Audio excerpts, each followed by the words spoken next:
들어가겠습니다.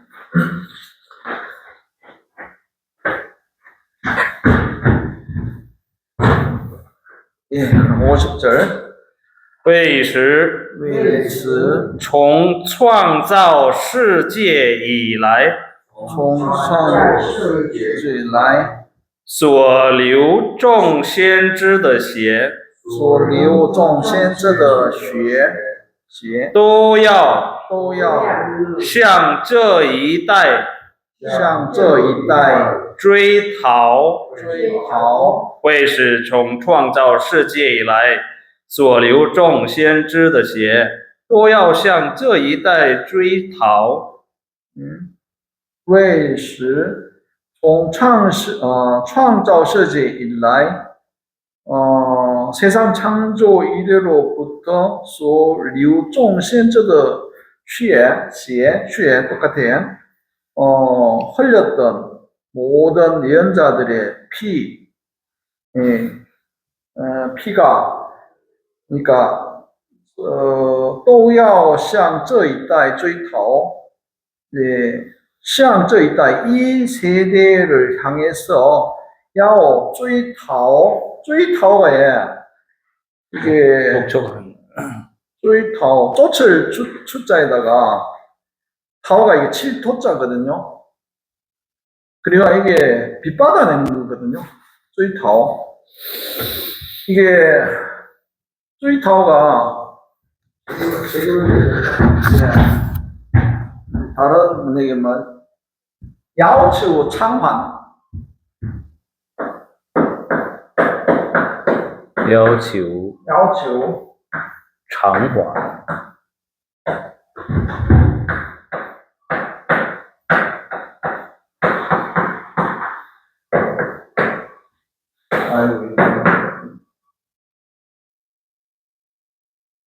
상황을 요구하죠.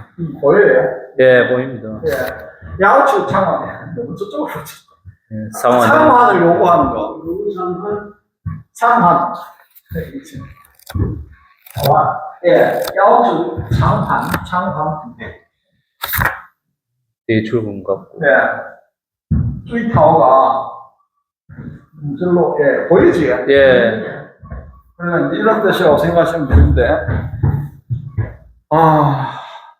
그래서 为使从创造世界以来 세상 창조 이래로부터 所流众先知的血 모든 예언자들이 흘렸던 피를 使血都要向这一代 이 모든 세대를 향해서 追讨 그 빛을 갚아라고 하기 위해서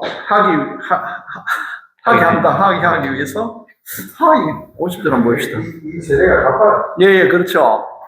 이 세대가 그 책임을 져야 이걸 한 구절로 그냥 해석을 하면 그렇습니다. 책임을 져야 세상 창조일에 쏟아진 모든 예언자들의 피에 대한 책임을 이 세대가 져야 할 것이다. 이렇게 되어 있는데 이게 왜 이슈가 뭔지 모르겠네요. 잘. In order, 이건 뭐뭐 하기 위해서 that this generation might be charged with blood. 이건 뭐뭐 하기 위해서 맞는데 이게 이제 위에 거하고 연결이 돼가지고 쭉 한번 읽어봅시다. 51절 한번 봅시다. 从亚伯尔的血到上王在祭坛与圣所之间的泽加利亚的血，的确，我告诉你们，都要向这一代追讨。从亚伯尔的血到上王在祭坛与圣所之间的泽加利亚的血，的确，我告诉你们，都要向这一代追讨。 그렇죠. 뭐 위에 문장하고 지금 반복되는 것 같은데 하여튼 야곱의 피부. 그러니까 이제 为使追讨 그러니까 총 야보尔的血 아벨의 피로부터 到上王在祭坛为圣所之间的泽加利亚的血 예? 그 성소와 그 제단과 성소 사이에서 흘린 이제 가르야의 피에 이르기까지 이치에 확실히 我告诉你们 내가 너희에게 이르는데 都要这一代向这一代追讨 이 시대에 빛을 청구할 것이다. 이 시대가 책임을 져야 할 것이다. 이렇게 내용이 예. 되는데요. 내용은 그래. 이 문장은 되게 어렵다. 为时节追讨 이제 이런 창세 이대로 为时시에 追讨 이래야 되잖아, 그죠? 책임을 지게 하려는 것이다. 뭐 이런 뜻 아닙니까? 그렇죠. 서를 썼으니까. 예. 사역적으로. 예. 책임을 지게 하기 위해서이다. 예. 책임을 지게 할 것이다. 이렇게 되는 것 같아요. 책임을 져야 할 것이다. 그래서 어쨌든 창세 이래로 흘렸던 모든 예언자들의 피들이 이 시대가 책임을 져야 할 것이고 아벨의 피부터 제단과 이제 성소 사이에서 흘렸던 스가리아의 피 또한 확실히 내가 이야기를 하는데 모두 이 시대가 책임을 져야 할 것이다. 이렇게 되는데요. 요거 잠깐만요. 이 전번에 한번 했잖아요. 그죠? 아벨의 피부터 제단과 성소 사이에 흘린 스가리아의 피. 이 내용이 아벨은 우리가 이제 그 창세기 4장 8절에 10절에 나오잖아요. 아벨이 카인을 죽여가지고 흘린 피. 카인이 아벨을 죽여서 흘린 피. 그러니까 아벨의 피죠. 카인이 아벨을 죽여서 흘린 피. 이게 이제 창조하고 인간이 죽여가지고 흘린 피. 이걸 이야기하고요. 그 다음에 스가랴의 피 하는 게 이게 이제 두 가지 해석이 있어요. 그런데 이거 한번 볼게요. 이제 역대기 역대기하 이건 내가 안 적어놨구나. 구약이에요. 역대기하 24장 20절 20. 역대기하군. 20절.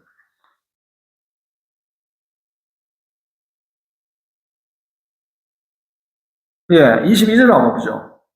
요아스 임금 이렇게 스가랴의 아버지 여호야다가 자기에게 바친 충성을 기억하지 않고 그의 아들을 죽였다. 스가랴는 죽으면서 주님께서 보고 갚으실 것이다 하고 말하였다. 예, 이 요아스 임금이 이 여호야다가 유명한 예언자거든요. 요아스의 유다 통치, 요아스가 어느 정도의 왕인가 하면요, 유다를 다스리는 요아스가 이게 아탈랴 다음에 요아스예요. 아마츠야, 그 다음 우찌야, 요탐, 아하자, 히스키야 이렇게 내려가는데 이 요아스 임금이 하느님 말씀을 잘 따르게 된 이유가 여호야다의 사제가 살아있는 동안에 됐어요. 이 여호야다가 죽으니까 옆에 있는 간신들 말 듣고 이게 이제 이방신을 섬기고 뭐 이런 행동을 했거든요. 그러니까 여기 보니까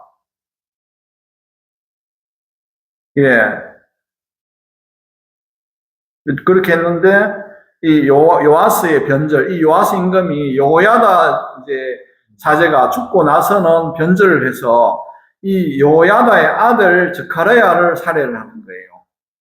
그러니까 이 스가랴의 피를 지금 이제 우리가 여기 하나 이야기하는 한 가지가 있어요. 그런데 잠깐만요. 마테오복음 23장 35절 한번 볼게요. 마테오복음. 이거 바로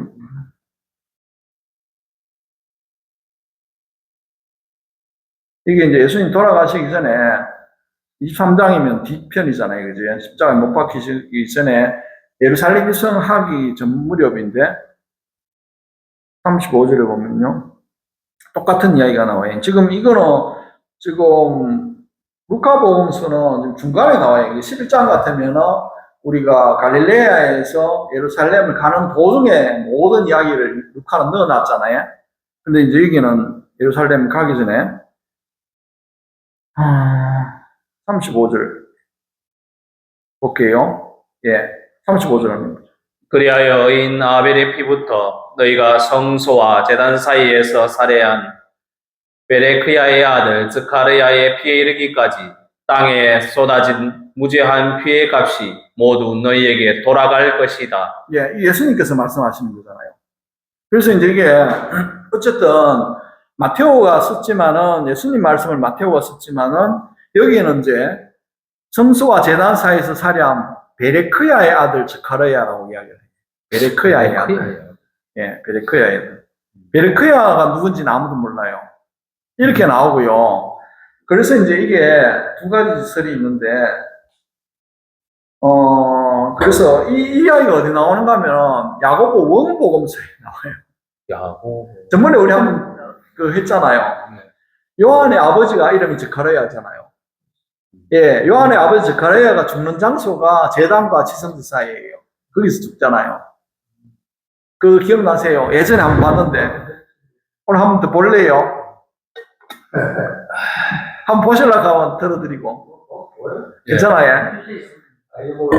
그러니까 이게 이제 자꾸 야고보 복음서 1장 우리가 읽은 이스라엘 12부족의 역사에는 요아킴도 포함되어 있다. 대단한 부자인 요아킴은 하나님께 제물을 2배로 맞추고 이렇게 결심했다. 내 재산을 온 백성이 이를 위해서 사용하여 주님으로부터 내 죄를 용서받겠다. 주님의 성대한 축제일에 이스라엘이 자녀들이 제물을 바쳤고 요아킴도 바쳤는데 에서제 루벤이 당신은 스라의 자녀를 두지 못했으니 제물을 바치는 것이 율법에 어긋나오 라고 말하고 그 제물을 거절했다. 몹시 속이 상한 요아킴은 스라의 자녀를 두지 못한 사람이 자기 문자인지를 확인하려고 자기 부족의 기록을 조사하러 갔다. 그 결과 정의로운 사람은 누구나 자녀를 가지고 있다는 사실을 확인했다. 한편 그는 선조 아브라함을 기억했다. 하나님은 아브라함의 생애가 끝날 무렵에 왜 이삭을 주셨을까?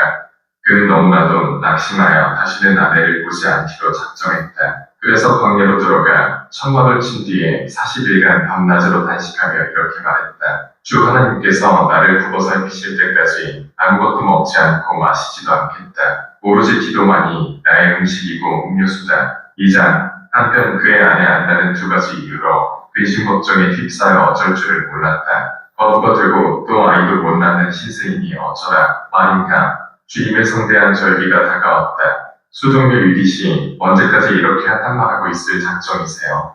주님의 절기에 탄식하는 것은 율법에 어긋납니다. 어떤 사람이 이 머리 수건을 만들어 주었는데 수종료인 제게는 어울리지 않고 훌륭한 인품을 지니신 주인님께 꼭 어울리는 것이요. 그러니까 이 수건을 머리에 쓰세요.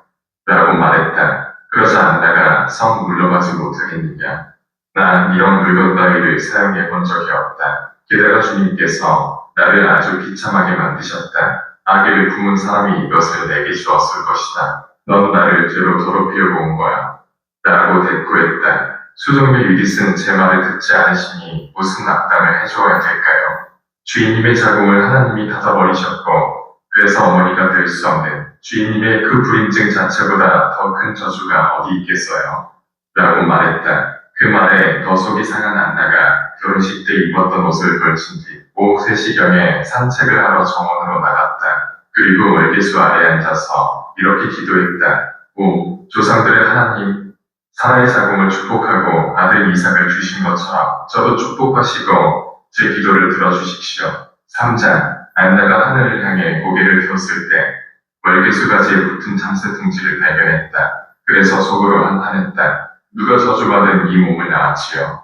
이스라엘의 자녀들 앞에서 저주받고 하나님의 성전에서 책망과 멸시를 받다니 어떤 자궁이 저를 낳았는가 말이에요. 저주받은 이 몸을 그 누구와 비교하겠어요. 오, 주님 지상의 짐승들조차 새끼들을 거느리고 있으니 그들과 비교할 수도 없는 이 몸입니다. 야소들도 새끼를 거느리고 있으니 그들과 비교할 수 없지요. 물조차 그 안에 결실이 있으니 이것과 비교할 수 없지요. 바다의 물결조차 고요하던 출렁이되 그 안에 든 물고기들이 당신을 찬미하니 파도하고도 이 몸을 비교할 수 없습니다.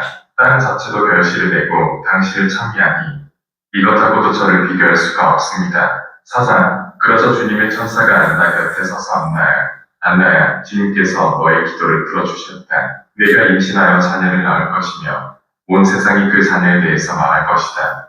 라고 알려주었다. 안나는 주 하나님께서 살아계시니까 제가 아들이든 딸이든 낳기만 하면 주님께 그 자녀를 봉헌하여 평생 거룩한 일에 종사하면서 주님을 섬기게 하겠습니다. 라고 대답했다. 천사 2명이 안나에게 내 남편 요아킴이 목동들과 함께 오고 있다. 라고 말했다. 왜냐하면 한 천사가 이미 요아킴에게 내려와서 주 하나님께서 너의 기도를 들어주셨으니 얼른 돌아가거라. 안나가 임신할 터이니 왔다. 라고 알려주었기 때문이다. 요아킴이 내려가서 자기 목동들을 불러놓고 흠이 없는 암컷 어린 양 10마리를 가져오거라. 주 하나님께 바치려고 한다. 그리고 제사장들과 장로들에게 바칠 흠없는 송아지 12마리도 가져오거라. 또한 백성들에게 줄 염소 100마리도 가져오거라. 하고 지시했다. 그는 목동들과 함께 내려갔다. 안나는 대문 옆에 서 있다가 남편이 오는 것을 보았다. 그래서 달려가 목을 껴안고 주님께서 저를 크게 축복하신 줄을 이제 알겠어요. 왜냐하면 이제는 더 이상 제가 과부가 아니고 또한 불임증 여자가 임신할 테니까요. 라고 말했다. 5장, 요아킴은 첫날을 자기 집에서 지내고 다음날 제물을 바치면서 말했다. 주님께서 저를 축복하신다면 제사장의 이마에 달린 동판에 축복의 표시를 나타내 주십시오. 그래서 동판을 살펴보니 자기에게 죄가 없다고 드러났다. 그는 주님께서 나의 모든 죄를 없애주셨음을 이제 알겠다. 라고 말했다. 정의로운 사람이 된 그가 주님의 성전을 떠나기가 했다. 임신한 지 9개월이 지나서 안나가 출산하고 산파에게 아들인가요? 딸인가요? 라고 물었다. 산파가 딸이라고 대답했다. 안나는 오늘 주님이 내 영혼을 축복해 주셨다. 라고 말하고 딸을 침대에 뉘었다. 산모의 정결의 기간이 지난 뒤 안나가 아기에게 젖을 물리고 그 이름을 마리아라고 지었다. 6장, 아기가 날로 자라 9개월이 지나서 어머니가 제 발로 서는지 보려고 방바닥에 놓았다. 그랬더니 9걸음을 걷고 나서 어머니의 무릎으로 돌아왔다. 아기를 잡아주고 나서 안나는 주님의 성전으로 데리고 갈 때까지 내가 다시는 땅바닥을 걸어다니지 않게 하겠다. 라고 말했다. 그래서 안나는 딸의 방을 거룩한 장소로 만들고 이상하거나 불결한 것이 접근하지 못하게 했으며 이스라엘에 더럽혀지지 않은 딸들을 초대해서 함께 지내게 했다. 딸의 섭돌이 되자 요아킴이 제사장들, 학자들, 장로들 그리고 이스라엘의 모든 백성을 초대했다. 요아킴이 딸을 수제사장들에게 바치자 그들이 축복의 말을 해주었다. 우리 조상의 하나님, 이 딸을 축복하시고 대대로 유명하고 대대로 이어질 이름을 내려주십시오. 모든 백성이 그렇게 이루어지기를 빕니다. 아멘. 이라고 응답했다. 요아킴이 다시 딸을 사제들에게 바치자 그들이 축복의 말을 해주었다. 9. 가장 높으신 하나님, 이 딸을 굽어보시고 영원한 축복을 내려주십시오. 이윽고 안나가 딸을 받아서 젖을 먹이고는 다음과 같은 찬미가를 주님께 바쳤다. 저는 새로운 노래를 주 하나님께 바치겠습니다. 왜냐하면 주님이 저를 찾아오셨고 제 원수들의 책망을 듣지 않게 해주셨으며 제게 당신의 의로움의 열매를 주셨고 안나가 젖을 물린다고 르우벤의 자손들에게 말할 수 있게 되었기 때문입니다. 이어서 안나는 자신이 축복한 아기 방해딸을 데려가시게 하고 손님들을 대접했다. 잔치가 끝나자 모두 기뻐하고 이스라엘의 하나님을 찬미하면서 돌아갔다. 7장, 마리아가 2살이 되었을 때 요아킴이 안나에게 주님께 맹세한 대로 딸을 주님의 성전으로 데리고 갑시다. 주님께서 진노하셔서 우리 재물을 거절할까 두렵소. 라고 말했다. 그러나 안나는 아이가 아버지 얼굴도 못 알아보면 안 되니까 1년만 더 기다려요. 라고 대꾸했다. 그러자 요아킴이 그렇게 합시다. 라고 대답했다. 아이가 3살이 되자 요아킴이 히브리인들의 정숙한 딸들에게 각자 등불을 켜들고 오라고 초대합시다. 아이가 주님의 성전에 마음을 붙이고 친가에 돌아오지 않도록 합시다. 라고 말했다. 그렇게 해서 그들이 성전으로 올라갔다. 수제사장이 마리아를 받아들이고 축복하고는 마리아야. 주 하나님께서 내 이름을 영원히 빛나게 해주셨고 이스라엘의 자녀들에게 너를 통해서 영원한 구원을 보여주셨다. 라고 말했다. 수제사장이 마리아를 제단의 세 번째 계단에 내려놓자 주님께서 힘을 주시어 마리아가 스스로 춤을 추었다. 이스라엘의 모든 사람이 마리아를 사랑하였다. 8장 딸이 자기들에게 돌아오지 않았기 때문에 마리아의 부모는 크게 놀라고 하나님을 찬미하면서 기가했다. 마리아는 성전에서 길들여진 비둘기처럼 성전에 머물고 천사들의 손에서 음식을 받아 먹었다. 마리아가 12살이 되자 제사장들이 회의를 열어 마리아가 12살이 되었으니 어떻게 하면 좋겠소? 주 하나님의 거룩한 장소가 더럽혀질 우려가 있으니 말이요. 라고 말했다. 그러자 제사장들이 수제사장 사카라에게 당신이 주님의 제단 앞에 서고 거룩한 장소로 들어가서 해답을 요청하십시오. 무슨 해답이 나오든 그대로 시행하는 겁니다. 라고 말했다. 지성소로 들어간 이게 지금 사카랴가 저카리아예요.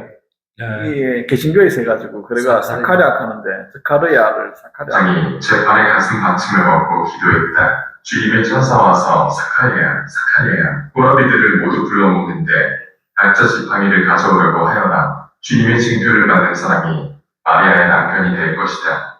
라고 말했다. 소식을 알리는 전령들이 전국으로 파견되고 주님의 나팔이 울렸다. 모든 백성이 달려와서 한 군데에 모였다. 요셉도 도끼를 집어던지고는 거기 참석했다. 사람들이 각자 지팡이를 들고 수제사장에게 갔다. 지팡이를 모두 접수한 수제사장이 성전으로 들어가 기도했다. 기도를 마치고 수제사장 지팡이를 각자에게 돌려주었으나 징표로서 기적이 일어나지 않았다. 요셉이 마지막으로 지팡이를 돌려받았는데 그 지팡이에서 비둘기가 튀어나와 요셉의 머리 위에 올라앉았다. 그러자 수제사장이 요셉, 당신이야말로 주님의 수천자를 데리고 가서 짧고 살피도록 선택되었소. 라고 말했다. 그러나 요셉은 저는 늙은이인데다가 자녀들이 있고 이 여자는 나이가 매우 어리니 제가 이스라엘에서 웃음거리가 될까 염려됩니다. 라고 말하면서 거절했다. 대사제가 요셉, 당신의 주 하나님을 두려워하시오.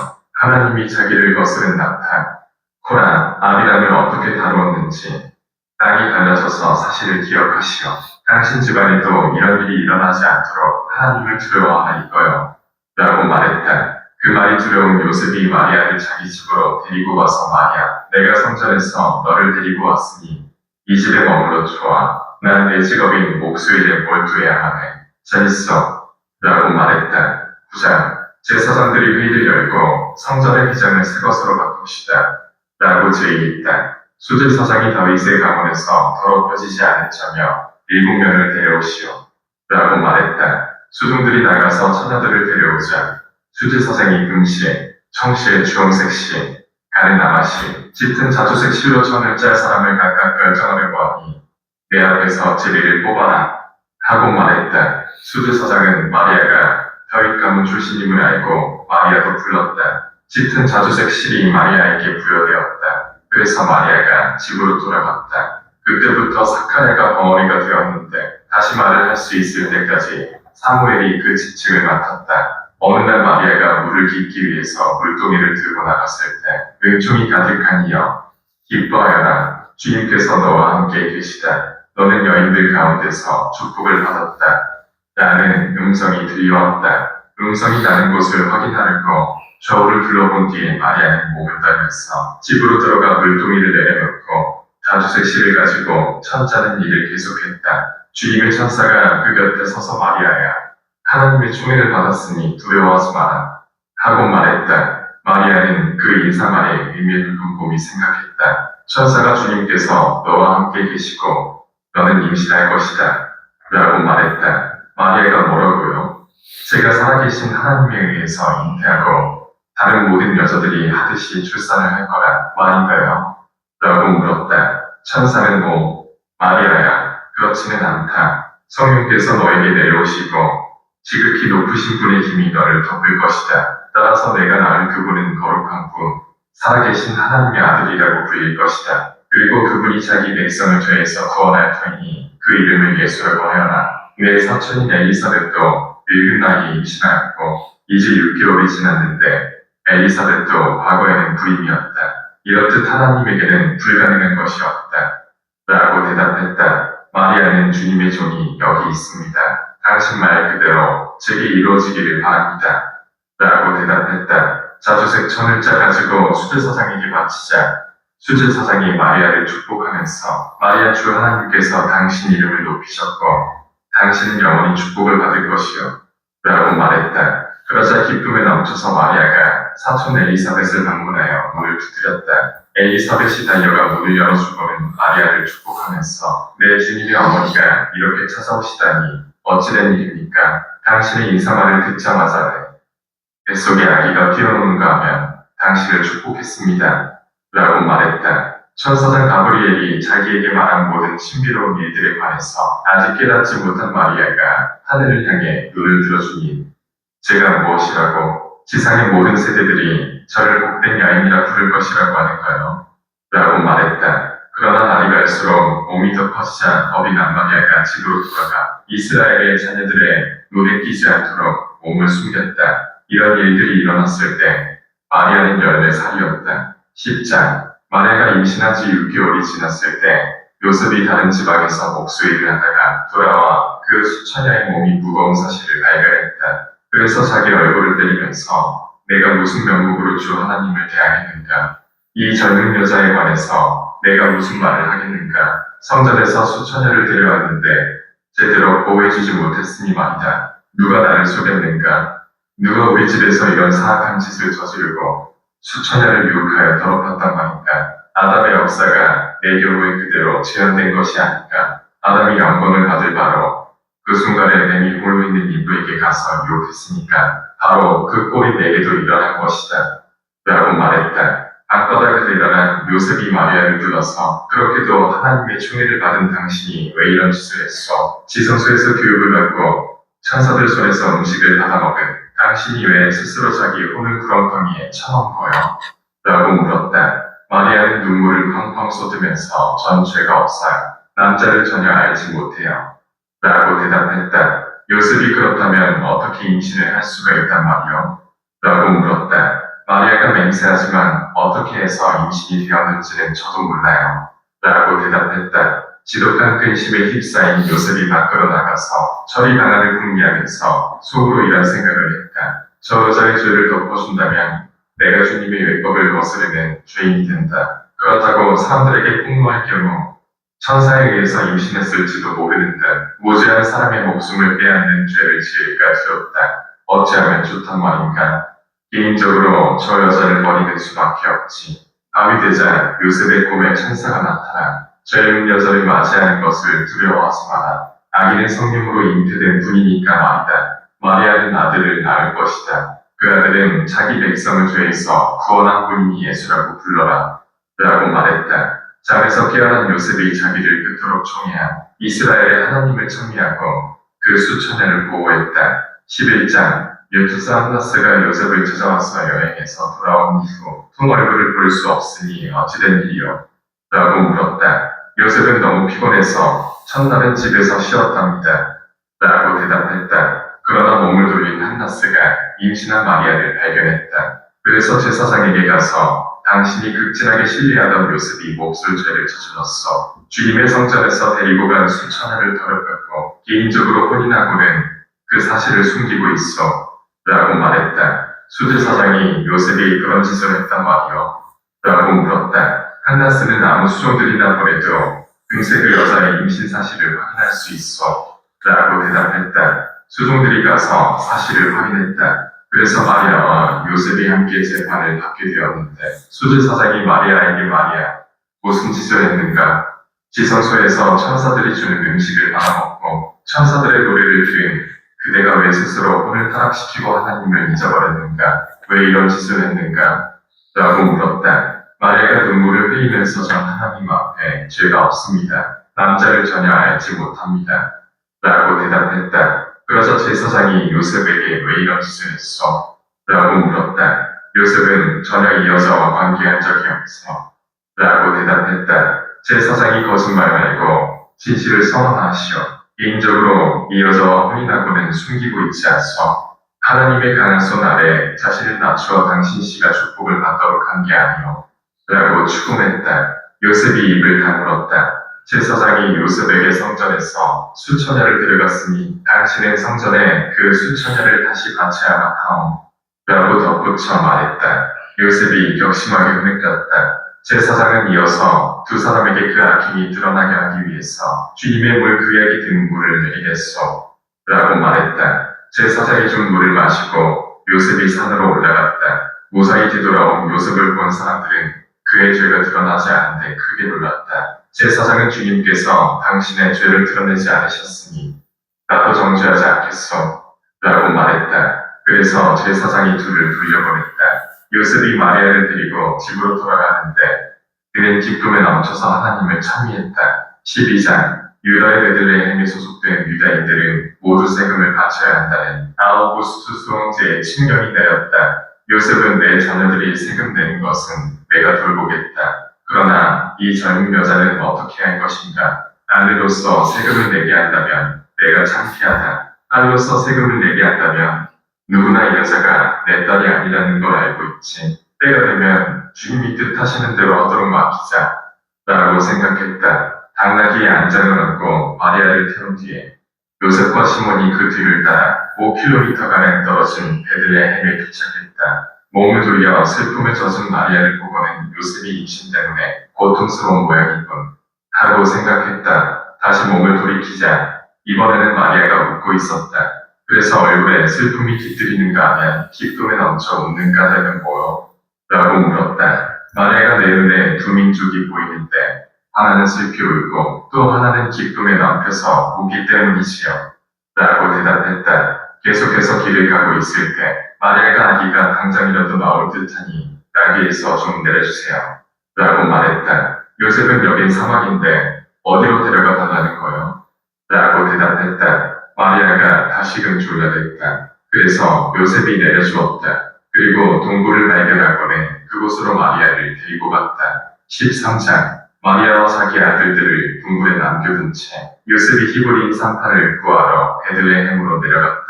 내가 길을 가고 있을 때 구름들이 놀라고 새들이 공중에서 정지하여 더 이상 날아가지 않는 것을 보았다. 지상을 내려다보니 식탁이 있고 그 주위에 일꾼들이 둘러앉았는데 두 손을 식탁 위에 올려놓았으나 움직이지 않았다. 입속에 고기를 넣고 있는 사람들은 그것을 먹지 않았다. 두 손을 머리 위로 높이 쳐든 사람들은 그 손을 내리지 않았다. 입으로 손을 가져간 사람들은 그 입에 아무것도 넣지 않았다. 모든 얼굴이 위를 향했다. 양떼가 흩어졌지만 부동 자세로 서 있는 것이 내 눈에 보였다. 양떼를 내리치려고 손을 치켜든 목동의 손이 허공에 머물러 있었다. 강을 바라보니 강물에 입을 댄 사람들이 물을 마시지 않고 있었다. 14장 내가 산에서 내려오는 여자를 만났는데 그 여자가 어디로 가는 중이지요? 라고 물었다. 나는 히브리 산파를 찾고 있어. 라고 대답했다. 사모가 어디 있지요? 라고 여자가 물었다. 동굴에 있어. 네, 약분녀요. 라고 내가 말하자 당신 아내가 아니라 머리예요. 라고 물었다. 요셉은 사모는 주님의 집에 있는 지성소에서 교육받은 마리아요. 내가 제비에 뽑혔지만 마리아는 내 아내가 아니고 성령으로 잉태했어. 라고 대답했다. 그게 정말인가요? 하고 산파가 물었다. 그가 와서 보시오. 라고 대꾸했다. 그래서 산파가 그를 따라 동굴에 들어갔다. 그러자 찬란한 구름이 동굴을 뒤덮었고 산파가 내 눈이 놀라운 일들을 보았고 구원이 이스라엘에게 이르렀으니 오늘 내 영혼이 크게 축복을 받았어요. 라고 말했다. 그러나 갑자기 구름이 동굴 안에서 엄청나게 찬란한 광채로 변해서 그들은 눈을 뗄 수가 없었다. 이윽고 광채가 서서히 사라지고 아기가 모습을 드러냈는데 어머니 마리아의 젖을 빨고 있었다. 산파가 내 눈이 이토록 놀라운 광경을 보았으니 이날은 얼마나 영광스러운 날인가 하고 외쳤다. 동굴에서 나간 산파가 살로메와 만나서 살로메, 제가 얼마나 놀라운 광경을 보았는지 말해주겠어요. 제한 법칙에 반대되는 일이지만 처녀가 아이를 낳았어요. 라고 말했다. 살로메가 이 일에 대한 특별한 증거를 확보하기 전에는 처녀가 아이를 낳았다는 말을 믿지 않겠어요. 라고 대꾸했다. 살로메가 안으로 들어가자 산파가 마리아, 당신에 관해서 엄청난 분쟁이 생겼으니 당신 자신을 보여주세요. 라고 말했다. 이윽고 살로메가 만족했다. 그러나 그 손이 말라 비틀어져서 몹시 고통스러웠다. 그래서 살로메가 내가 마음씨가 고약해서 천벌을 받았어요. 살아계신 하나님을 시험했기 때문에 내 손이 떨어져 나갈 지경이에요. 라고 말하고는 이어서 우리 조상의 하나님 아브라함과 이삭과 야곱의 자손인 저를 기억해 주세요. 백성들 앞에서 책망을 받게 하지 마시고 부모 앞에서 건강한 모습을 보일 수 있게 회복시켜 주세요. 당신 이름으로 저는 많은 자손을 입고 당신의 보상을 받았으니까요. 라고 간청했다. 그러자 주님의 천사가 살로메 옆에 서서 주 하나님께서 너의 기도를 들어주셨다. 그러니 내 손을 뻗어 아기를 안아보아라. 그러면 회복될 것이다. 라고 말했다. 기쁨을 넘친 살로메가 아기에게 가서 아기를 만져보겠어요. 라고 말했다. 이분은 이스라엘에 태어난 위대한 왕이세요. 라고 말한 것으로 보아 살로메는 아기를 경배할 작정이었다. 살로메는 즉시 치유되었다. 하나님의 인정을 받은 산파가 동굴에서 나갔다. 그러자 살로메에게 아기가 예루살렘으로 올라갈 때까지는 내가 본 신비스러운 일들을 알리지 마라. 라고 하는 소리가 들렸다. 살로메도 하나님의 인정을 받고 떠나갔다. 15장 동쪽으로부터 지혜로운 사람들이 온다고 하여 베들레헴에서 큰 소동이 벌어졌기 때문에 요셉이 떠난 채비를 했다. 그들은 갓 태어난 유다인들의 왕은 어디 계십니까? 동방에서 우리가 그분의 별을 보고 경배하러 왔습니다. 라고 말했기 때문이다. 그 말을 들은 헤롯 왕이 근심 걱정에 사로잡혀서 전령들을 그 지혜로운 사람들에게 보냈다. 그리고 제사장들에게 파견해서 커다란 회의실에 모아놓은 뒤에 그리스도 왕이 어디에서 태어난다고 기록되어 있어? 아니면 어디에서 반드시 태어날 것인지 말해보시오. 라고 물었다. 제사장들이 유다의 베들레헴이라고 대답했다. 왕이 수제사장들을 돌려보낸 다음 지혜로운 사람들을 불러서 갓 태어난 왕에 관해서 무슨 징표를 보았소? 라고 물었다. 그들은 비상하게 커다란 별이 하늘에서 빛나는 모습을 보았습니다. 이 별의 광채가 얼마나 대단한지 다른 별들은 보이지도 않았습니다. 그래서 이스라엘에 위대한 왕이 태어나셨다는 것을 알았습니다. 우리는 그분을 경배하러 왔습니다. 라고 대답했다. 헤롯이 가서 열심히 찾아보시오. 만일 아기를 발견하게 되면 내게 알려주시오. 나도 가서 경배할 생각이요. 라고 말했다. 그래서 지혜로운 사람들이 길을 떠났다. 동쪽에서 보았던 그 별이 나타나 아기가 어머니 마리아와 함께 머물고 있는 동굴에 이르러서 멈추었다. 그들은 황금과 유향과 모략을 바쳤다. 꿈에 나타난 천사가 유다를 거쳐서 헤롯에게 돌아가지 말라고 경고했기 때문에 그들은 다른 길로 고향에 돌아갔다. 16장 지혜로운 사람들에게 속은 것을 안 헤롯이 격분하여 베들레헴에 2살 이하 아기를 모조리 살해하라고 명령했다. 그 소문을 들은 마리아는 몹시 두려워서 아기를 포대기로 쓴 뒤에 수염을 통해 숨겼다. 여관에는 그들이 묵을 빈방이 없었기 때문이다. 엘리사벳도 자기 아들 요한을 데리고 산으로 가서 숨길 장소를 찾아보았다. 그러나 으슥한 장소가 눈에 띄지 않았다. 그래서 신음하며 주님의 산이여 아기와 나를 받아주세요. 라고 말했다. 엘리사벳은 산을 올라갈 수 없었기 때문이다. 그러자 산이 즉시 쪼개지고 그들을 안으로 받아들였다. 그리고 그들을 보호해 주려고 천사가 나타났다. 요한을 찾던 헤롯이 수종들을 제단에서 공사하고 있던 사카라에게 보내서 내 아들을 어디 숨겼느냐? 라고 추궁했다. 사카랴가 나는 하나님의 제사장이자 제단에서 일하는 종인데 아들이 어디 있는지를 어떻게 안단 말이오? 라고 대꾸했다. 수종들이 돌아가서 경과를 보고하자 헤롯이 격분하여 그자의 아들이 이스라엘의 왕이 될 가능성이 크지 않겠는가? 라고 말했다. 그래서 다시 수종들을 보내서 내 아들이 어디 있는지 솔직히 말하라. 내 목숨이 내 손에 달려있다는 것은 너도 잘 알지 않느냐?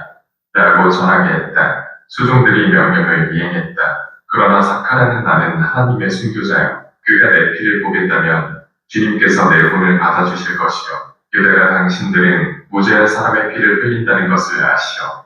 라고 말했다. 그러나 사카라는 성전과 제단에 있고 즉 구획을 가르는 곳 근처에서 살해되었다. 백성들은 그가 살해되었을 때 그 사실을 몰랐다. 인사를 하는 시간에 제사장들이 성전에 들어갔는데도 사카랴가 관리에 따라 그들을 만나서 축복해주지 않았다. 제사장들이 계속해서 기다렸다. 아무리 기다려도 사카랴가 나오지 않자 한 제사장이 제단이 있는 거룩한 곳으로 들어가 땅바닥에 피가 응고된 것을 보았다. 사카레가 살해되었다. 그 피에 대한 보복이 이루어지기 전까지는 그의 피를 씻어내지 말라.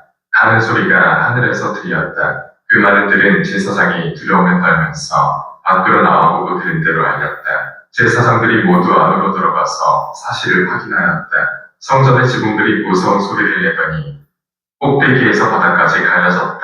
그들은 시체를 찾을 수가 없었고 그의 피만 돌처럼 굳어진 상태였다. 제사장들이 돌아가서 사카랴의 피살 소식을 백성들에게 알렸다. 이스라엘의 모든 지파가 그 소식을 듣고 3일간 애도하고 탄식했다. 제사장들이 모여서 사카랴의 후계자 선출을 의논했다. 시므온과 다른 제사장들이 제비를 뽑았는데 시므온이 선출되었다. 이 땅에 오신 그리스도를 직접 눈으로 볼 때까지 그가 죽지 않을 것이라고 성령의 보증을 받은 사람이기 때문이다.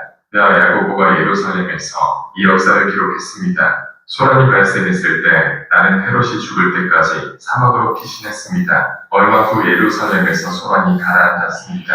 하나님을 사랑하고 신심이 깊은 여러분에게 이 글을 보내는 지혜를 내게 마련해준 하나님을 찬미합니다. 그분께 영광과 권세가 영원히 있을 것입니다. 아멘.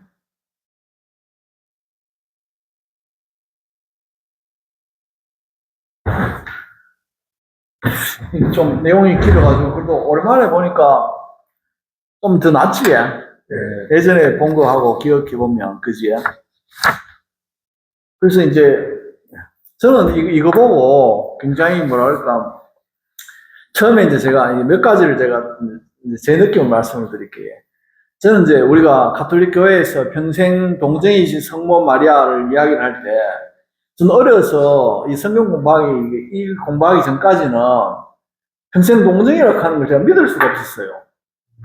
왜냐하면은 결혼을 했는데 어떻게 그 부인을 그냥 어떻게 한 번도 부부 관계를 하지 않고 그냥 평생을 지낼 수 있느냐 이런 생각을 했는데 그와는 관계없이 지금 그 야고보 원복음서의 내용을 보면 충분히 이해가 되잖아요. 근데 그 요셉이 아기가 결혼했는 사람이에요.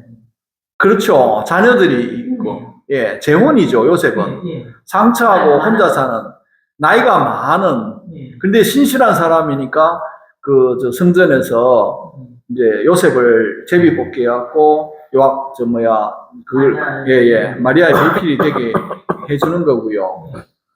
그러고 이제, 안나와 요아킴이, 아기를 가질 수 없는 상태, 그러니까, 이스라엘에서는 아기 가지 못한 거를 하나님의 죄인처럼 생각하는 그런 게 이제 강했는데, 그런 가운데 이제 안나와 요아킴이 마리아를 임신을 해서 키워가지고 성전에 바쳐가지고 12살까지, 그러니까 생리하면 피를 보니까 아까 나온 내용이 그때가 되니까 이제 바깥으로 내보내야 되는 거죠. 성전을 더럽히지 않기 위해서. 그래서 제비 뽑혀가 되는 사람이 이제 그 요셉이었고, 요셉은 나이가 많고, 그래서 아까 나오는 내용 중에 이제 베들레헴 가기 전에 말인가 당나인가 태워가지고 젊은 애를 태우고 가는 그 모습을 생각하면 이 할배 같은 나이 많은 사람이 젊은. 근데 그때도 자식들하고 같이 쓰는 거. 그렇죠. 같이 데려가는 거 봐요. 자기 자식들도 마리아만큼은 안 컸겠어요. 나이가 들었으니까. 그지? 그리고 같이 이제 데리고 가고 이런 모습을 보면 참, 이게, 요셉도 그렇고 그런 신앙심이 없으면 그래 하기도 어려운데.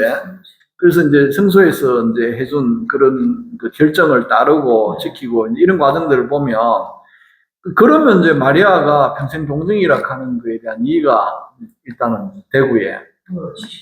예. 그 다음에 또, 이제 지금 저카리아, 야고보 원복음서. 제가 좀 이따가 또 보여드릴게요. 야고보 원복음서. 외경이에요, 외경. 우리가 이제, 성경이 정경으로 채택된 게 있잖아요. 우리가 이제, 가톨릭은 73권이고, 개신교는 66권이잖아요. 그죠? 이제 그 차이는 이제 좀 나중에 또 이야기하면 되는데, 그거하고 또 중간에 보면 그 살로메 이야기가 나오잖아요. 살로메. 근데 이제 예수님께서 십자가에 못 박혀 돌아가시고 요한복음에는 반드시 그 내용이 나오거든요. 당신의 어머니 나오고요. 그러니까 마리아 나오고요. 그다음 이모 나와요. 이모 이름이 살로메잖아요. 그러니까 이제 뭡니까, 제베데오의 아들 요한, 야고보의 엄마가 이모죠. 이모라고, 그 요한이 이야기를 할 때, 마리아를 이모, 당신의 이모라고 나오잖아요. 예. 그러면 이종 사촌간이잖아요. 요한하고 예수 그리스도하고, 예. 예수님하고, 이종 사촌이잖아요. 그런데 마리아가 그래 힘들게 얻었는데, 어떻게 그러면, 아까 살로메 이름이 나오던데, 산파가 살로메 막 불러가지고, 살로메 하다 손이 막 찌그러 들어가지고, 예. 그 기적을 보고 다시 손이 펴져가지고, 예수를 이렇게, 경배하는, 그 장면이 나오잖아, 그치? 그래서 이제 그것도 잘 모르겠고, 근데 어쨌든 살로메 이름이 나오고, 원복음서에 보면은, 그라운드 스가랴에 대한 내용은 나오잖아요, 스가랴. 그죠? 스가랴의 아들이 이제 요한이잖아요. 엘리사벳하고 사이에서 이제 요한이 나왔는데, 그 요한이 우리가 이제 헤로데가 2살 이하의 그 아기들을 다 죽였는데, 요한은 살아남았잖아요. 그 살아남았는 거에 대한 해석이 좀, 이거 보면 이해가 되거든요. 어쨌든 뭐 기적으로 됐는지 어쨌든 몰라도 산이 갈라지고 그 산으로 들어가고 살았다 하는데, 이게 뭐 하나의 상징인지 뭔지는 모르겠지만 요한이 살게 된 이유를 이야기를 해주고, 그 다음에 그 내용 때문에 아버지 스가랴가 죽거든요. 아까 성소와 지성소 사이에서 제단과 성전과 지성소 사이에서 스가랴가 흘린 피짐, 그것 때문에 이걸 하잖아요. 그죠? 예. 그래서 스가랴가 죽거든요. 죽고 나서 스가랴 후에 그 수석 제사장으로 또 시메온이 나오잖아요. 시메온이 우리가 루카복음 처음 시작할 적에 예수님의 탄생을 보고서야 눈을 감는다 하고 시메온의 노래도 나오잖아요. 이런 걸 보면은 이게 쭉 연결이 된단 말이죠. 그래서 이 야고보 원복음서가 연결이 되는데, 그 우리가 외경이라서 잘 안 보는데, 잠깐 그랬어요. 제가 아까 그 챗이야 돼, 이건 코파일럿에 제가 이걸 미리 찾아놨어요. 이게 야고보 원복음서에 대해 알려주세요. 이렇게 제가 이제 물었어요. 이게 이제 언제 쓰여지는가 하면 2세기 중반이니까요. 150년경에 쓰여졌어요. 150년. AD 150년경에 쓰여진 문헌이에요. 그래서 제가 아까 두 가지 설이 있다 그랬잖아요. 스가랴가 아까 그 역대기 하에 그 나오는 여호야다의 아들 스가랴, 제사장의 아들 스가랴가, 예, 그 누굽니까? 그 왕,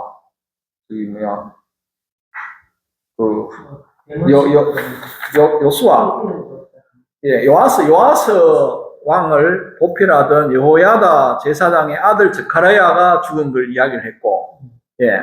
그래서 내용적으로는 지금 아까 마테오복음에 봤지만 베레크야의 아들 스가랴라고 하거든요.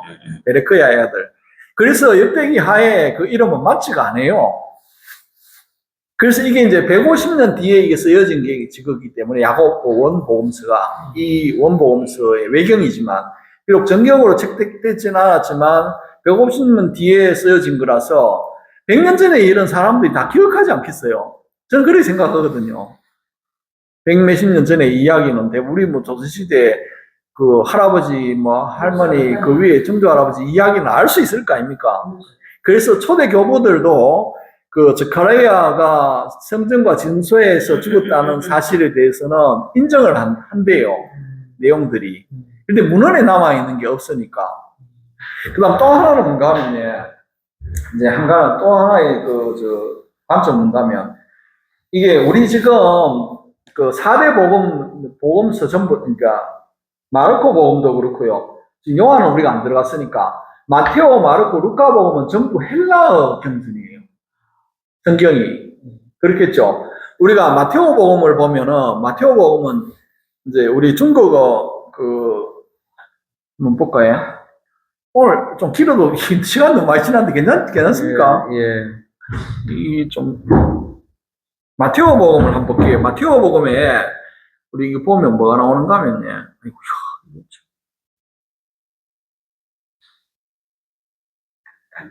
봅시다. 이거 루카 복음인데, 마테오 복음이 중국어 성경에서 우리 그 주석서에 보면은 그 마르코 복음이 제일 먼저 쓰였다고 돼 있어요. 마르코 복음. 그 다음에 저기 마테오나 루카를 이야기를 하거든요. 마르코 복음이 먼저라고 되어 있어요. 중국어 성경에는 마테오 복음이 제일 먼저 되어 있어요. 아니, 맞아. 이 순서는 마테오, 마르코, 루카인데 쓰여진 시기를 우리 성경의 주석서에는 마르코가 제일 먼저 되어 있다고 되어 있어요. 그런데 이 중국어 성경의 서론에 보면요. 보시면 마도福音的原著为아람어 문장으로 되어 있고 그래서 이게 이제 팔레스타인 지역에 있는 유다인들을 위해서 쓰여졌고 그래서 여기 보면요.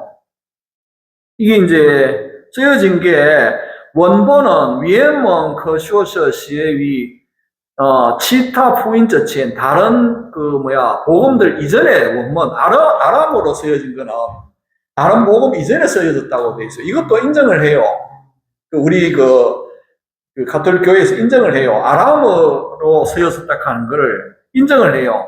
그런데 이제 이게 대충 이제 50년 경이라고 이야기를 여기는 우리 중국어 성경 그게 그렇게 돼 있는데 현재의 시라 이번기 히라버, 그러니까 헬라어, 그리스 말 보는 대부분 마르코하고 루카 그 사이에 쓰여진 마르코 다음에 써졌을 거라고 이야기를 하는 거예요. 그래서 이제 대충 그 AD 70년 정도다 이렇게 이야기를 하고 있어요.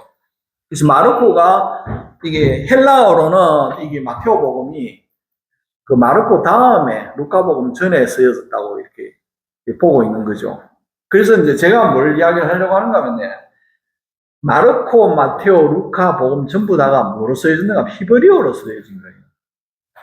그러면 이제, 왜 그렇게 이야기를 하는가? 아까 아벨의 피부터 이제 제단과 성소 사이에서 흘린 저카레아의 피에 이르기까지 내가 이르노니 이 모든 것들을 너희 세대에서 책임을 져야 할 것이다. 이렇게 이야기를 하는데, 이 저카레아가 우리가 이제 이 개념은 뭔가 하면 창세 이후로 최초로 흘린 피부터 예수님 오시기 전까지의 그 히브리 성경의 마지막, 히브리 시대의 마지막이 이게 이제 아까 역대기 하에 요아서 임금의 저카레아 이제 여호야다 사제의 아들 저카레아가 흘린 피 이게 이제 마지막으로 이제 보는 거죠. 그러니까 이제 구약에서 히브리어 성경으로 그러니까 이제 개신교에서 채택하고 있는 66권의 성경의 마지막이 가레아까지거든요. 예. 그런데 이제 이게 우리가 70인역은 어디까지 되어 있는가 하면 마카베오 기가 포함되어 있잖아요. 가톨릭에는 마카베오 기가 정경으로 들어가 있거든요. 그러면 마카베오 기 때에도 순교자들이, 그러니까 예언자들이 피를 흘렸거든요. 그러니까 이게 지금 헬라어로 쓴 거잖아요. 그리스 말로 쓴 거잖아요. 그래서 창세 이래로 마지막까지 하락하면 그리스어로 볼락하면은 사실은 마카베오 예언자 마지막 예언자를 이야기를 해야 된다 이 말이죠. 제 말은. 예. 그런데 그것도 맞지가 않는 거예요. 그리고 아까 베레크야는 저기 역대기 하에 나오는 저카레의 아버지는 여호야다로 제사장이었고 베레크야가 이름이 아니거든요. 그래서 그거라고 할 수 없단 말이에요. 그래서 초기에도 교부 중에는 이름, 누군가 이름 있는데, 거기서는 이 저카레아가 요한의 아버지 저카레아로 주장하는 그런 교부들도 있었어요. 그래서 예수님께서 오시기 이전에, 이제 창세 이래로부터 예수님 오시기 이전에 마지막 저카레아에 흘린 피까지를 이제 이야기를 하는. 요한의 아버지요? 그렇죠, 그렇죠. 그렇게 주장하는 것도 있었단 말이죠. 그래서 두 개, 지금 우리 성경의 주석에는 이 저카레아가 역대기 하에 나오는 여호야다 제사장의 아들 저카레아를 이야기를 한단 말이에요. 그렇지만 이제 그게 확실하게 이렇게 하진 않고, 그 총체적인 어떤 개념은 뭔가 하면, 예수님 오시기 전에, 이제 아까 우리 성경에도 나왔지만, 하나님께서 보내신 예언자와 이런 사람들이 박해를 받고 죽어나갔다 하는 거 하고, 그 다음에 이제 또 이제 쭉 들어가니까 또 더 재밌는 게 뭔가 하면은, 이 예언자들이, 마지막 예언자가 죽은 성소와 제단 사이에서 죽은 흘린 피는, 이게 이제 유대인들이 하나님께 제사 지는 그 안에서 흘린 피까지가 되는 거예요. 그거하고 이제 대비되는 게 예수 그리스도의 죽음은 성소와 제단 사이가 아니고 바깥에 나가고 십자가상에서 돌아가셨거든요. 예, 그래서 이제 그 성경에 나오는 그 예언자들의 피와 예수 그리스도의 피가 본질적으로 달라지는 거죠. 예. 그래서 유대인들이 이제 뭐랄까나 그 하나님을 경배하는 그런 장소보다 훨씬 더 그걸 초월해서 예수 그리스도께서 십자가에 못 박혀 돌아가셨기 때문에 예, 새로운 이제 하나님의 시대가 이야기한다 하는데 그런 개념이 이제 있어요. 그래서 그것 때문에 오늘 막 이렇게 좀 길게 되긴 했는데 하여튼 뭐 좀 유익하신 분들 있을까 좋겠고 마지막에 예, 두 구절 이거 할까요? 마지막 오늘 11장 끝내고 가도 되겠습니까? 네, 그럽시다. 일단 52절 하죠. 뭐. 祸哉！祸哉！你们法学士，你们法学士，因为因为你们拿走了你们拿走了治死的钥匙，这会的钥匙，这会的钥匙，自己不进去。自己不进去，那愿你进去的，那愿你进去的，你们也你们也加以阻止。加以阻止。祸哉！你们法学士，因为你们拿走了治死的钥匙，自己不进去。那愿你进去的，你们也加以阻止。 예,祸哉 불행하여라你们法学士 너희 율법학자들 이니 왜냐하면 你们拿走了智慧的钥匙 너희들은 지혜의 열쇠를 가지고 가서는 自己不进去 자기들이 들어가지도 않으면서 나 위니 진치도 들어가기를 원하는 그 사람들조차도 你们也 지하의 주즈 너희들은 그 못 가게 하는구나 저지하는구나 耶稣从那里出来以后， 从那里出来以后， 经师们及法利赛人开始严厉追逼他，盘问他许多事。耶稣从那里出来以后，经师们及法利赛人开始严厉追逼他，盘问他许多事。 예, 예수 종날이 출라 이후 예수께서 그곳에서 나오신 이후에 짐승은지 바리사이는 카이서 엔리 쭈이비 이거는 이게 쫓을 주자에 핍박을 핍자거든요. 엔리 이거는 엄격하게 아주 그래 심하게 그 쫓아 핍박하기 시작했다 이렇게 되거든요. 그래서 예수께서 거기 나오신 이후에 율법학자와 바리사인들이 아주 막 끝까지 그를 쫓아가서 판원 다시 또드스 여기 판원은요 이게 맨 아까 쟁반반자 소반반자 반자잖아요. 이 판원은요 끝까지 이렇게 꼬치꼬치 따져묻는 거예요. 판원. 판원하고는 달라요. 판원은 반문하는 거고 그렇죠. 반대로 묻는 거. 이 판원은 이게 끝까지 꼬치꼬치 끝까지 이렇게 따져 묻는 거거든요. 그러니까 이제 예수님께 많은 일들을 끝까지 따져 물었습니다. 窥视他，会是他要从他口中要从他口中抓到语病。抓到语病。窥视他，要从他口中抓到语病。 회셔 이게 엿볼 주자고요. 엿볼 또 사자예요. 회시 다 이제 틈을 노리는 거죠. 엿보는 건데 야오총 타고종 예수의 입으로부터 예수 그리스도의 입으로부터 쪼았다오 위빙 잘못된 말이죠. 위빙 잘못된 거를 찾아내려고 예? 그 기회를 엿보았다 이렇게 이제 되는 거겠지. 시간이 많이 돼가지고 일단 여기까지 하고. 잠깐만 뭐 이야기하죠 뭐. 네. 예, 어떤 이야기든 하셔도 될 것 같고요. 회장님 하실 말씀. 여기서 선생님 한 말씀 해주시죠. 네, 야로 원고도 저런 것도 교적에서 전혀 무시하지 않거든요. 예, 예, 신앙적인 원칙은 아니다. 하지만 신앙이라는 것이 뭐 역사 이론만 가지고 있는 게 아니니까 나라도 가치가 있습니다. 외경이라고 해도 우리가 정경으로 채택된 과정도 우리가 알지 못하잖아요. 어떤 이유로 정경이 되고 어떤 건 정경이 안 됐는지. 또 우리 저번에 우리 그 사해문서도 이야기를 했지만 그거는 진짜 SNF파 사람들이 광야에서 그 사막 가운데 숨어가지고 그 저기 뭐야 사해 그 있는 동굴 안에 가둬둔 그 문서들 성경들 그거 사실 굉장히 값진 거잖아요. 예, 그게 발견된 게 뭐 1900 몇 년도에 그때 발견됐으니까.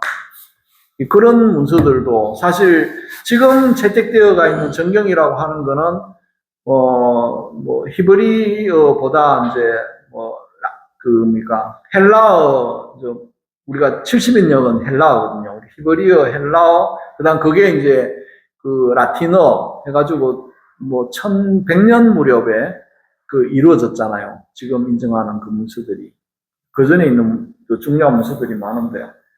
그래서 이런 거는 도움이 많이 되는 것 같아요. 굉장히 저도 새로운 걸 느끼지.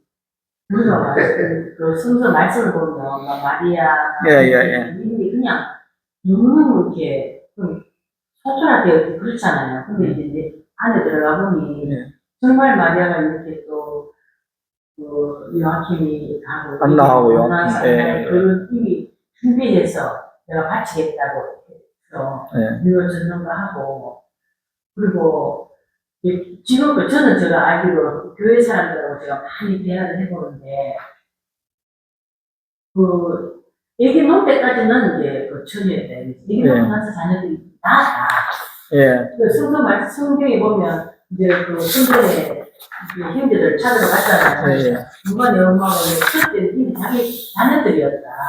그러니까 이제 마리아하고 그건 모르고 하는 이야기. 요셉의 애기라고 이렇게 거의 알고 있어요. 근데 이제 그런 거 이제 예. 우리 가톨릭에서는 그렇게 가톨릭은 하지 안 않죠. 하지만, 하지 안 않죠. 하지만 그래도 이제 형제라고 얘기했고 그 형제를 가톨릭 말할 때는 뭐 사촌도 다 형제다 이렇게 말하지. 그렇죠. 예. 근데 정말 하면 요셉의 자식이 맞잖아요. 그렇죠. 사촌이 아니고. 예. 아니 요셉의 자식들도 있고 또 뭐 사촌들도 있겠죠. 사촌도 있겠지만 그러니까 저는 그 요셉. 요셉의 얘기가 있는 거를 처음 알았어요. 예. 나이는 많았다는 얘기도 알았고 그 성전에서 이제 뭐 요새 첫째꾼 이름이 나와야 돼. 안 나오잖아. 안 나오잖아요. 아니 뭐 가레 아버지 이름도 나와야 되죠. 근데 뭐 요한이 저 순교해갖고 죽고 뭐 목 잘려가지고 죽고 그 대가 없으면은 요한도 그 SNF파로 해가지고 광야에 그 지금 사해에 두루마리 나오는 그런 데서 생활하고 살았을 건데 그 뒤에 자녀도 없고 그걸 누가 뭐 기록 안 하면 누가 어떻게 합니까? 그러니까 이 지금 모든 게 엉성하지만 그래서 우리 그 정신만을 알고 된다는 거죠. 정신을 알아야 돼. 근데 그때 이제 우리가 큰 인물 예를 들면 누구든지 모세가 태어날 때도 그때 나이 또래 다 죽였잖아요. 아들을 모세 태어날 때. 그러니까 바구니에 씌워가지고 보내는데. 그리고 또 이제 예수님 태어날 때 다 죽였는데. 그렇죠. 그때 살아남은 사람이 요한이 살아남았죠. 그러니까. 그래서 저카리아의 피가 이해가 되는, 저는 이해가 돼요. 저는 이거라고 생각을 해요. 이게 여러 가지 정황으로 봐서는. 왜냐하면 150년밖에 안 지났으면 요한이 이를 모를 리가 없거든요. 그럼 예수께서 살아계실 적에 그 이야기를 하셨기 때문에, 예수께서 그 이야기를 하셨기 때문에, 그 이야기를 지금 마테오도 적고 루카도 적은 거거든요. 그러니까, 저는 그렇게 생각을 해요. 이 여러 가지 정황으로 봐. 베레크야하고 여호야다는 완전히 다르거든요. 마테오는 직접 베레크야의 아들 저카레야라고 썼는데 뭐. 그 요한의 아버지 저카레야의 아버지가 베레크야였는지 알 수가 없는 거죠. 안 적혔다 뿐이지. 근데 어쨌든 뭐 확정할 수는 없어요. 우리가 뭐 그걸로 다 확정할 수는 없고 그렇게 생각할 수는 있겠다. 뭐 이런.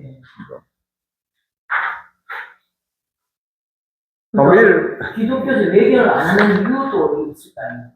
그거는 뭐 모르죠. 하는 사람도 있고, 성경을 이제 제가 뭐더라? 70인역 공부하면서 그 개신교 그 성서 학자 뭐 박사 같은 사람 그것만 공부했는 사람의 강의를 제가 이제 몇 개를 계속 들었거든요. 예. 그걸 보니까 그 사람은 가톨릭의 그 성경을 굉장히 중요하게 생각합니다. 그러니까 예를 들면 70인역의 그 성경을 굉장히 중요하게 생각해요. 73권에 대한 거. 그 예를 들면은 그 마카베오기 그런 거 굉장히 중요하다고 이야기를 해요. 왜냐하면은 붕 뜨잖아요. 그렇죠. 예, 붕 뜨잖아요. 근데 마카베오기는 그 그리스 제국이 멸망하고, 그러니까 알렉산드로스 제국이 멸망하고 그 다음에 이제 마카베오기가 들어가서 유다가 독립을 해가지고 통치하고 있는 그런 내용들이 있기 때문에 그 사람 굉장히 중요하다고 하죠. 그 내용을. 오늘 참 유익했습니다. 다행입니다. 너무 좋았어요. 그럼 오늘 너무 늦어. 이게 이렇게 긴 줄 제가 몰랐는데 하도 예전에 봐가지고 저도. 너무 그 길을 그러면- 너무 좋았어요. 예. 그럼 오늘 미국으로 빠진다. 저 오늘 솔직히 저는 솔직히 얘기하고 제가 이해를 잘 못했는데 오늘 조금 덜 읽은 건 있어. 그때는 막 못하겠어. 중국어예요? 어느 쪽을 예, 모르고 했는데 지금 저는 제 마음을 이제 콩나물식을 물려낸다는 마음을 제가 하거든요. 어쨌든 모르겠지만 뚫고 그렇지 않으면 이게 뚫릴 때가 있겠지 이런 마음으로 지금 하는 거예요. 자주 있어요. 예.